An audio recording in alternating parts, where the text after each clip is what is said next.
Hey guys, and welcome to the Grow Podcast. We are so happy that you're all here listening and joining us by a video for the first time ever. So congrats to our guest. You are the first. Very special.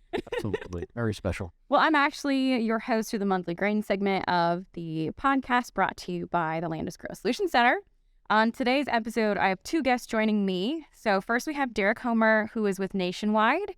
And is the risk management consultant. And then we also have Ahad Mujeeb, who is on the Landus safety team. So welcome to the podcast, guys. Thank you. I will let the two of you go ahead and introduce yourselves before we get started. So just tell us about yourself and really your role. So Derek, I'll let you go ahead and get started first. Yeah, so I'm an agronomy consultant for Nationwide Agribusiness in the risk management area. Okay. So I spend a lot of my time doing applicator training. I do pesticide education. I'll do anhydrous ammonia training. And then I also serve on the Grain Bin Safety Week team. Oh, so this is going to be perfect. I did not know that before. Mm-hmm. Awesome. Okay. And wait, tell us about yourself. Give us, I don't know, a fun fact or what you like to do in your spare time. So my wife and I have a farm south of Des Moines, about 30 miles. We raise red Angus cattle and corn, soybeans, oats, alfalfa, and anything else that grows. I love that. Okay, Ahad, go ahead. Ahad Mujeeb. I'm a member of the Landus EHS team. Been here over 10 years now. And part of my role on the EHS team is just to work with our locations, to keep all of our employees safe so that they go home better than the way they came. Working on developing training for them, doing facility inspections, incident investigations, and then also just there's a plethora of compliance related activities that Landus falls under Department of Ag, DOT, EPA, Iowa DNR, Homeland Security, all that, all those fun things that we have to deal with and keep us in compliance for. So I assist to keep us all in compliance on that. Okay. And what about a fun fact about yourself or something you love to do in your free time as well? So a fun fact for me is love Iowa State athletics, huge Iowa State fan. I've missed 2 home football games and over 20 years. Oh my God. And go to all the basketball games. So just we're a Cyclone family and through and through, and it's just that consumes about 9 months of our lives. So I can imagine. Well, I met my husband at an Iowa State tailgate. So awesome, great, great there too. Absolutely. All right. Well, I'm excited to just have the opportunity to chat with you guys today, as we talk about safety, right? So Ahad, as you mentioned, like your job is very important because you make sure all of us as employees get to go home every day, right? And keep the facilities and working conditions really safe. But today I want to especially emphasize grain bin safety. So this year, Grain Bin Safety Week is February 19th through the 25th. And I just want to start by talking about, how and why did this initiative this week get started? So as we do start to talk about grain bin safety, I'd love to know, Ahad, what are some of the big things you want our farmers, right, our listeners, to remember, as this can be a really busy time as they're coring or they're moving grain and the market conditions, the weather's beautiful here while we're recording. So give us some thoughts on that. Yeah, grain bin safety is very important. It is it's something that everybody has to take very, very seriously, especially our farmers and our employees and everyone. There's just been way too many deaths, very unfortunate accidents that have occurred on the farm. And so, things that our farmer members can do to ensure that, first and foremost, if you don't need to enter a bin, don't enter it. You're not going to have an accident or an engulfment or anything like that if you're not inside the bin. So try to do as many activities as you can from outside. And try to avoid going into a bin, if necessary. One of my passions is, unfortunately we've had a lot of young people that have been injured and passed away in bins. So always try to restrict a youth from being around those particular areas. There's a lot of kids, grandkids, etc., that want to be on the farm, and I think it's great. There's so many great activities and learning experiences there. But when it comes to the grain bin, we want to keep them out of those particular areas. So restrict access. Post signs up so that people are aware of what the potential hazards are and that there is a grain bin there. So those are all some of the things. If you do need to go inside of a bin, couple key things. One is never go in alone. Always have an attendant with you, somebody outside the hole that's checking in with you, that's making sure that you're okay. We recommend you check in with that person every minute or so, maybe even 30 seconds, just to make sure that they're okay and talking to you. Prior to entering, you always want to make sure that all of the equipment, augers, etc., are all de-energized, locked out, not in operation. That has to be one of the main causes of engulfment. You got the auger going, you go in, you're trying to get the grain moving, and next thing you know, you're sucked in, and now we're having to do a recovery. So do that, and then if you do need to go in, wear a harness, get tied off, so that heavens forbids, if you do get trapped, they have something that the fire department or somebody else can get you out with. But first and foremost, and I'll say it again, zero entry is the best way to go about it. When you start looking at the reasons to go in, and some of the issues, bridging conditions, hung up grain, those a lot of times are issues why you need to go in, and those pose great hazards. And really a lot of those are caused by grain conditions. So, you always want to make sure and keep your grain in good condition. Follow good practices. I know there's plethora of resources out there on how to keep your grain cool and in good condition. So follow all those rules, and everybody will be safe. Yeah, well, I think those are really good touch points. And, growing up, I grew up on a farm, and, I think that, as we think about, a family someday, it's teaching kids to have the utmost respect for some, equipment like that, and, I just think about, just the tragedies that we've seen in the ag industry. But as we do think about, keeping grain in conditions, I'm often referred to as the grain girl, especially by a lot of my customers. And so, I would just advocate to our customers listening today, we have beautiful weather out. The prices are relatively competitive here today. We've got just below $7 cash corn at almost all of our facilities. If you're not talking to your current grain originator or your local facility, now is really a great time to be moving grain. And as you mentioned, right, keeping that grain in condition so that we don't see any, crusting or bridging forming. Can I throw in also on that? Ahad touched on it really well. We need to recognize that grain bins on the farm are a confined space. Yeah. That is a confined space. There's only one way in and one way out. So if you wouldn't crawl down in a well by yourself, would you go in a grain bin by yourself? I mean, we really do have to have a zero entry mentality. I think that's good. And, to our farmers listening, ask yourself how many times maybe you've done this. And, I just hope from this podcast, I hope that we can just spread the message that, grab somebody to be with you, to at least be monitoring you if we do have to do those things. Obviously, farming and agriculture, we have our, dangers, but just trying to be as safe as we can be every day. I want to come back to a question that I missed in my notes.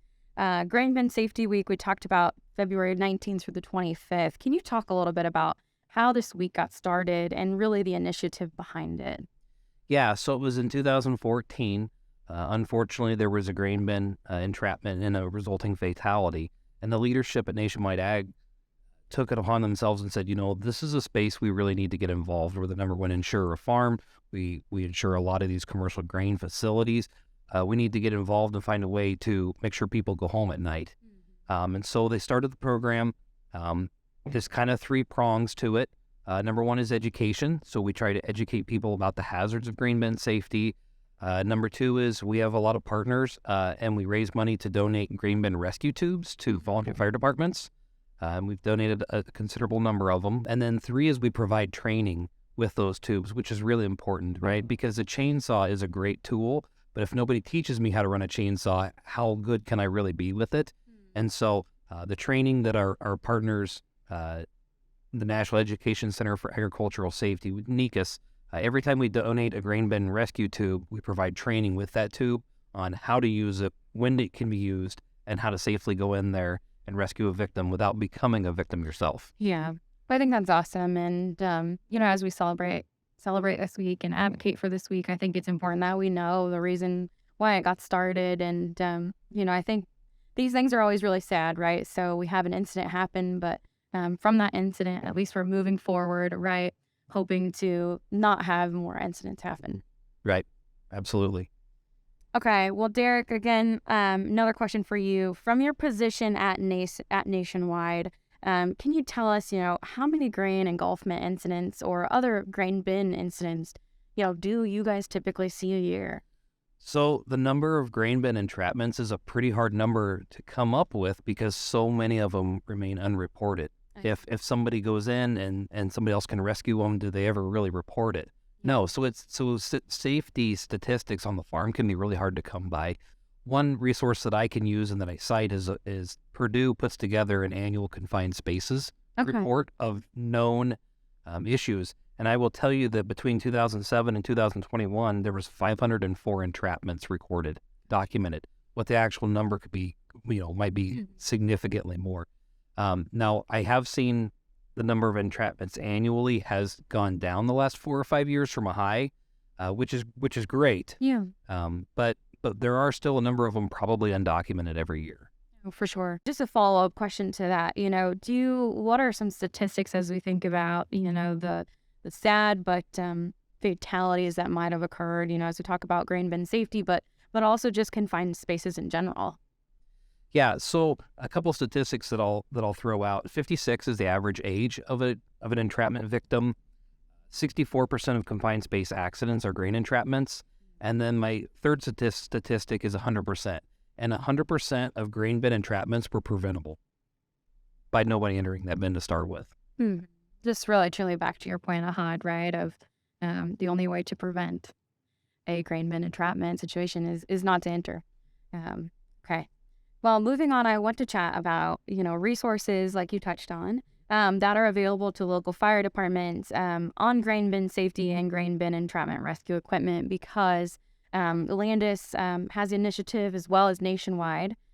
So you mentioned it a little bit earlier, but I would love for you to touch on what Nationwide has done and the program that they have where people, our listeners, can actually go in and nominate their local fire department to win grain bin safety equipment, which is awesome. So talk a little bit about these grain tubes. Yeah, so the program that we have through all the partners that we have, we raise money to purchase tubes. We purchase a very well constructed tube. It can be deployed in a lot of scenarios. It's very versatile. Over the course of the campaign, we've donated 272 tubes in 31 states. 5 of our tubes have actually been used in successful rescues. Oh, that's very cool. So we're very proud of that. We sponsor the Nominate Your Fire Department contest that runs from January to the end of April every year, where people can go in and nominate their local fire department to be the recipient of one of our tubes. Since the inception of the program, we've had over 9,000 nominations. Oh my gosh, that's crazy. So for those of us that, those listeners that are listening on today, it'd be my recommendation if you are, know of your local fire department that maybe doesn't have access to something like this and you're a farmer, definitely advocate and nominate your local fire department because, I think a lot of times our small communities, the fire department, the EMTs, right? Think about those people in the situations that us as farmers, we really can utilize them and we need to support them right before the incident occurs. Well, and further recognize if we have a grain bin entrapment, this is a pretty major operation. It's going to be mutual aid from 3 or 4 different fire departments. We're going to have a lot of people involved. This is going to be a long, lengthy process. We're going to have medical staff standing by because our victim, assuming our victim's still viable, and hopefully they're still viable, right? They're going to be dealing with maybe some compartment syndrome and some crush syndrome. And so a grain bin entrapment is a very, very major operation for a local, of any size, really, first responder agency. Yeah. I just want to reiterate, this seems to be an incredible program that y'all have put together. And I just want to say those numbers again because I think that it's such a great initiative that you guys have done. So over 272 fire departments have been awarded grain bin rescue tubes across 31 states, which is just really great. Well, I definitely don't want to leave Landus out of this conversation either. So within Landus, we also have a really great opportunity for our local emergency teams, EMTs, fire departments, to apply for grants to receive funding for safety equipment as well. So last year we awarded $54,000 to our local emergency teams. This year the applications are closed, but make sure that you as a farmer, pass that information along to your local emergency teams. Make sure that they know about that program that we have. Well, Ahad, I haven't forgotten about you over Oh, I thought you did. Okay. Ahad, within Landus, we have been working hard, lately on our internal safety programs. Not because we've had a ton of accidents, but because we want to make sure that, right, everybody goes home every single night. So can you chat a little bit about, that the Big Safety Days initiative that we had here this last year? Yeah, it was the first time we held it down in Des Moines here at our new Landus here connector. It'd been a couple years since we had that due to COVID, but it was a great turnout, and the reason for it was just to provide our employees with some hands-on training, hands-on appreciation for safety. So we held it end of August.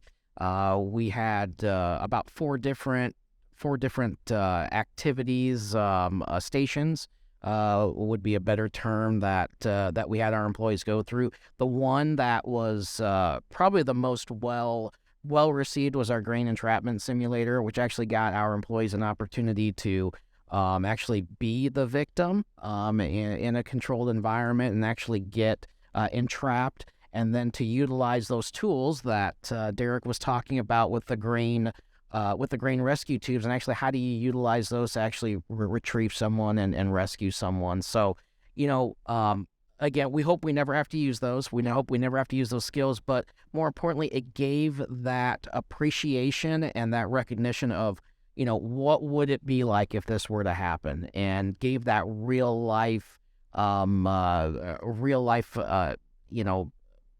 expertise or a real life situation where, they recognize that being entrapped and engulfed, even just waist deep, is no fun whatsoever. And so, and then the work that's needed and all the different, all the different things that the emergency management crews, the fire departments have to deal with to get someone out. It's not just as simple as you grab their hand and pull them out. You can't do that. There's so much force coming in. You have to use the process, and it's not something that is just going to take a couple minutes. In some cases, it can take hours. So it's very, very. It was very, very well received. Along with that, we had some fall protection training, kind of just going through what the different types of fall protections are. How do you inspect that equipment? How do you operate it properly, utilize it properly? All those type of things to help our employees utilize, because when you're dealing with fall protection, you're dealing with life-saving equipment, life-saving personal protective equipment. And so how do we ensure that equipment's working for us properly? So we had a great initiative there, a great station where they went through and showed how to inspect those and everything. So that was also very well received. And then probably one thing that people don't think about is here at Landus, we transport a lot of not just grain, but equipment too. And so when you're transporting a lot of equipment, there's DOT regulations that come into play.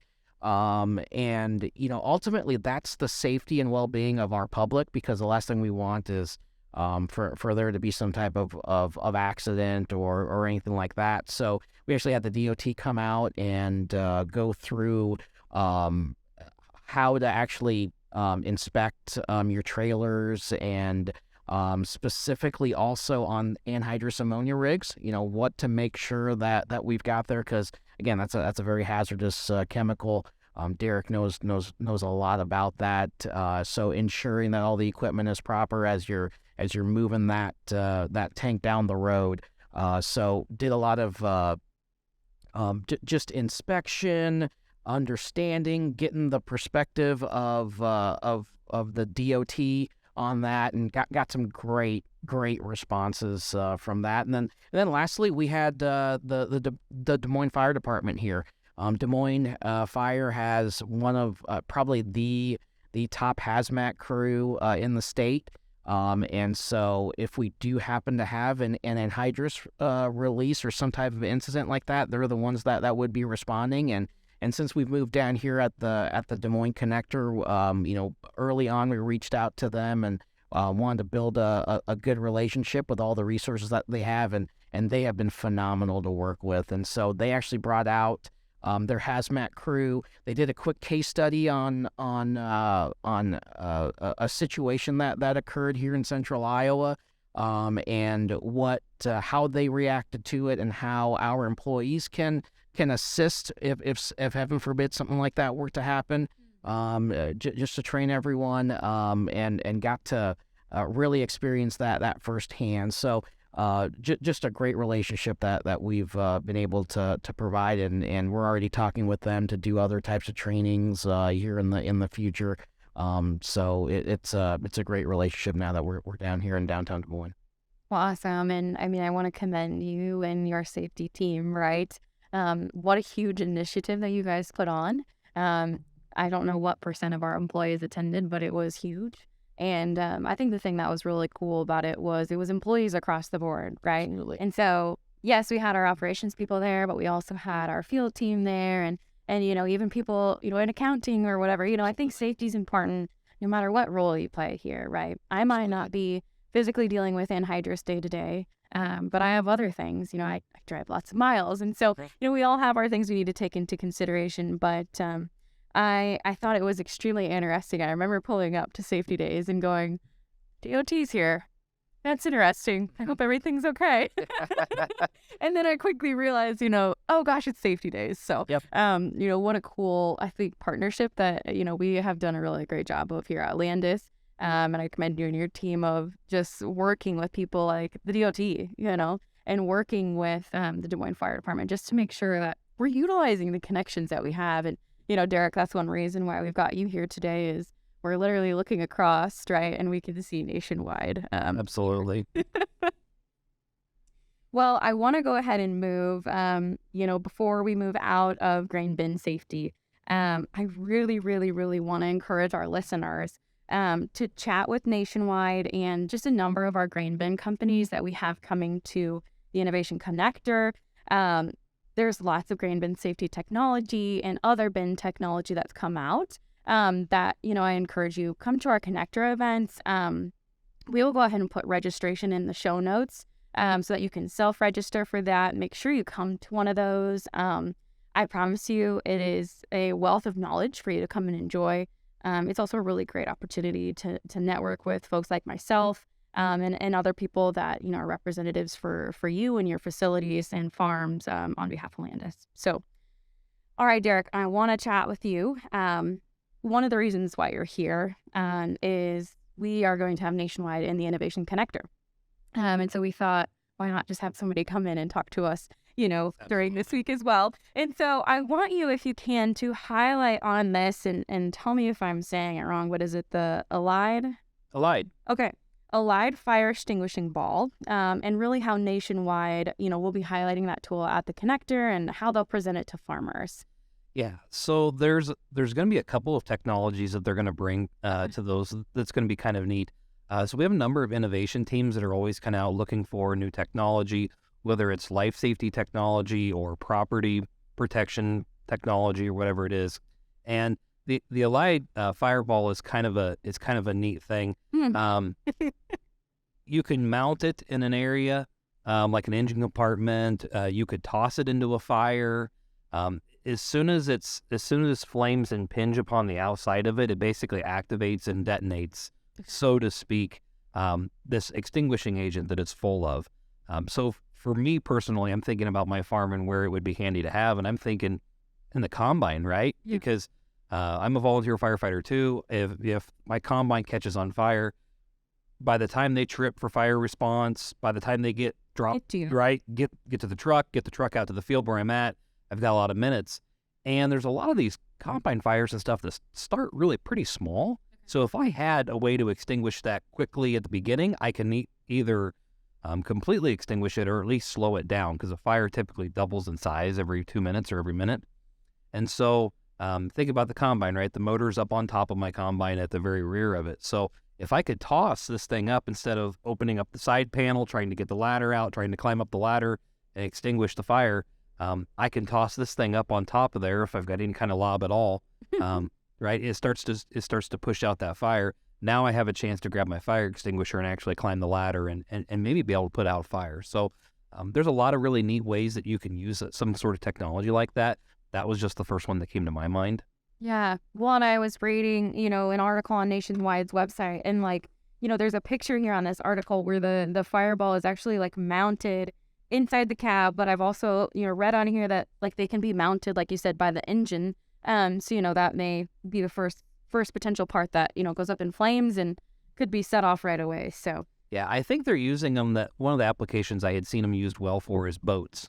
Oh. Right. Because a fire in a boat is a pretty bad deal, right? So mount them above the engine compartment in a boat, and one of the cool things about these is when they detonate it makes a noise when it detonates. So if you were just you're just out on your boat cruising around, and all of a sudden, bam, you're gonna know something's happening, right? So yeah, so it's kind of a neat piece of technology towards land. Yeah. Okay, and really before we wrap up, I mean, you are mostly in agronomy, right? Obviously, you cover grain bin safety too. But Ahad and Derek, anything else you guys want to add as we also move into spring season here? We probably have some customers that are applying NH3 or other fertilizer, and then just getting on the grind to planting season, and how quickly they move. If I had one piece of advice, I would make sure to drive home to anybody getting ready for spring season is close those anhydrous tank valves when you move from field to field. I don't know how many of the incidents I've seen in a national perspective where we had a release and somebody was moving down the road. All they had to do was walk back and shut that, what we would call the farmer valve, right? The withdrawal valve on the front of the tank. If they would shut those when they're moving down the road, they're technically supposed to by law anyway, we could have prevented a lot of those releases.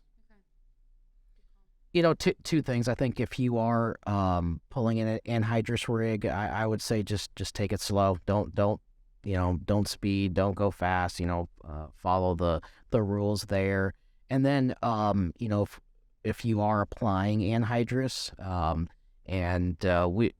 this goes just to make sure that you bleed everything off if you're going to do any maintenance. I remember when I first started here 10 years ago, right as spring season was approaching, or actually during spring season, we had a farmer that had a screen plug on him.